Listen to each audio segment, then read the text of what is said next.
coming back. Does this make guys more hungry, more apt to go after it once you've had a taste of success? Naturally, hopefully there'll be a little spring in their step coming out to practice tomorrow.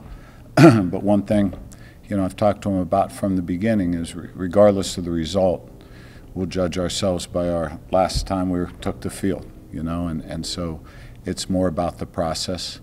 Winning or losing doesn't really change how you work during the week and how you prepare, and that's how you have teams that are just up and down, and if you really want to create the right kind of culture and be the right kind of football team, your approach shouldn't change week in or week out, regardless of your opponent, regardless of the results of the previous.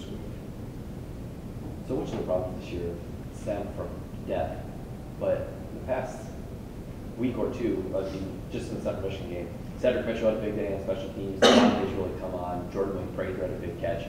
Are you starting to see some of those guys, those younger guys, the light come on? There's no doubt. Caleb Biggers would be another one.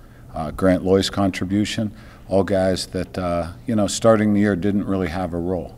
But you're out there at practice every day constantly evaluating every single player, whether he's playing the scout team, whether he's a backup, how can he help us? And that's something that I really challenged our coaches to do. Think about our personnel and how can we use them to help contribute to the team. And the more guys involved, you mentioned some new names, the more guys that have success, the more engaged the entire team becomes. They see there's opportunities to get on the field and help the football team, and hopefully that trend will continue as we move forward. How have you seen the defensive line grow, especially the younger guys, over the last few weeks?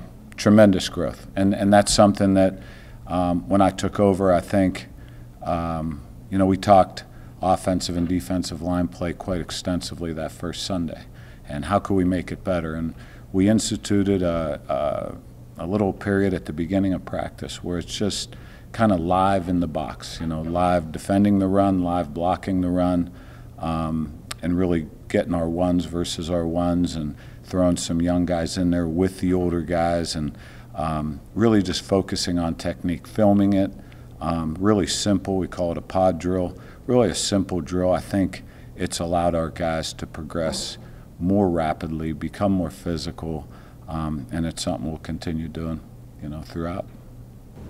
The package you guys use with Grant, it's kind of similar to a Wildcat, but it has the wrinkle, which he's an actual quarterback who can throw the ball.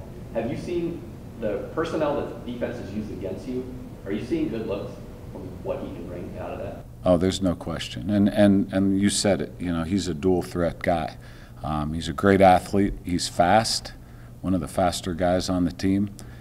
He's strong. But what I love about Grant Loy is the energy he brings out there every day. He's a good leader. Players respond to him. And I just thought it was really important that we create a role for him because he's too good an athlete to be standing on the sidelines the entire game. And, I know he loves being a part of it, and our players really respond to him. And anytime you do anything unique like that, it brings some energy to that side of the ball. When it gets after this week, they like to spread people out and make you defend the width of the field. Is there anything you have to do defensively that will change? No, I think, that our scheme was developed in the Big 12, and that's what teams did. I think what we do works.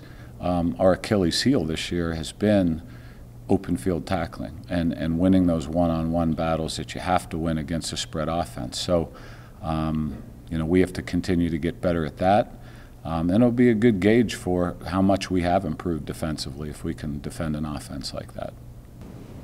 How much of a boost can a defensive performance like you guys had on Saturday give to those players throughout the week?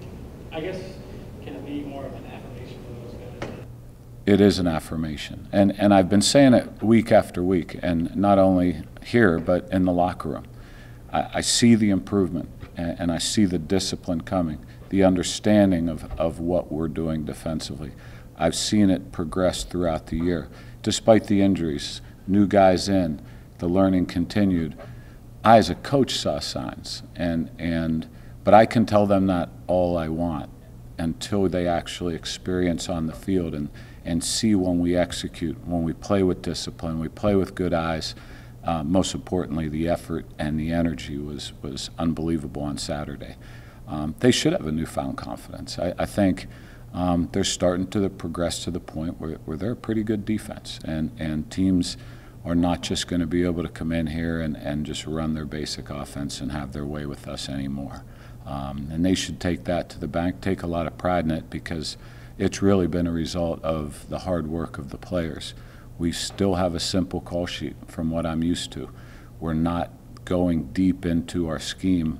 We are just trying to execute the basics of what we do. And we did that pretty well on Saturday. The fair catch rule in the kickoff has just changed the dynamics of that play so much this year. How do you guys play it versus where you're aiming the ball and when you decide to return the ball if you want to? Explain that question again. How do you decide when you're on a kickoff where the kicker should be aiming the ball, if anywhere, or where the return man should begin return? Well, you know, that's something we've tried to do a little bit this year, that pooch kick, and certainly the fair catch rule has changed things. We felt like there was a lot of open space on their kickoff return, so it was a planned thing. We also, you know, we talked to Nate before the game, and we knew going that way into the wind that ball would hang, and it would be tough for a non-returner to judge it. So we felt like it was just a perfect time and place to use that.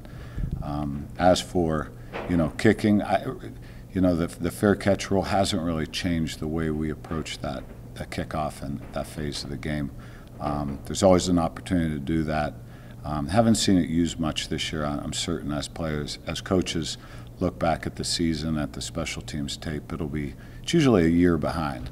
It's the next year where they start to think about opportunities where they can use that rule to their advantage as a return team.